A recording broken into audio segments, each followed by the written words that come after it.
হাদিসের মধ্যে আসে ওই কবরের বাসিন্দা বলতে থাকে, হে দুনিয়ার মানুষ,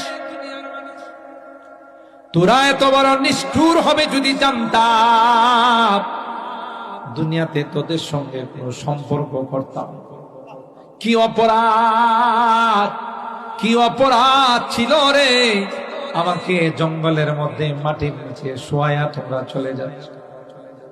আমার কি অপরাধ, তোমরা কি কেউ আমার সঙ্গে হবে না?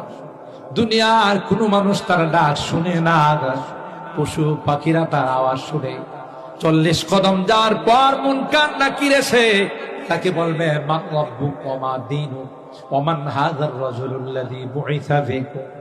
বলো রে বলো, তুমি তো একটা দেশের থেকে আরেকটা দেশে আসছো, তোমার পাসপোর্টটা দেখাও, তোমার ভিসা দেখাও। সুবহানাল্লাহ। কোন এক দেশের থেকে আরেক দেশে বিদেশে গেলে পাসপোর্ট চেক করে না? ইমিগ্রেশনের মধ্যে ভিসা আছে কি? ঠিক তদ্রুপ কবরে যাওয়ার পর দুজন ফেরেশতা তাকে বলবে পাসপোর্ট দেখাও, তোমার ভিসা দেখাও। মান রব্বুক, তোমার রবকে বলো রে, তোমার ধর্মের নাম কি ছিল বলো। ওই যে দেখা যায় প্রত্যেকটা কবরের সঙ্গে সুরুং পথ হয়ে যাবে। সুবহানাল্লাহ বলে ওই সুরুং পথ রওজায়ে পাখির দিকে যাবে। আল্লাহু আকবার বলেন। আল্লাহর হাবিবকে দেখাইয়া ফেরেশতা বলবে, দেখো রে, তাকে তুমি চেনো কিনা? যারা নেককার, যারা দিনদার ছিল, তারা তখন সাথে সাথে বলবে, আমার রব আর কেউ না, আমার রব হলেন একমাত্র আল্লাহ। আমার ধর্মের নাম ছিল ইসলাম, আর তিনি আর কেউ নয়, তিনি আমার বিশ্ব নবী রহমতে আলম হযরতে মুহাম্মদুর রাসূলুল্লাহ সাল্লাল্লাহু আলাইহি ওয়াসাল্লাম।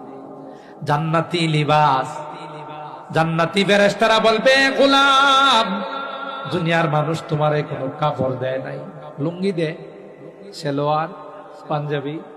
দুনিয়ার মানুষ নিষ্ঠুরের মতো, এমনকি তোমার কোমরে কালো সুতা ছিল, সেটাও কাইটা রাইখা মাত্র 3টা সাদা কাপড়ে তোমাকে মোড়াইয়া, তোমাকে পেঁচাইয়া কবরের জগতে রাখছে।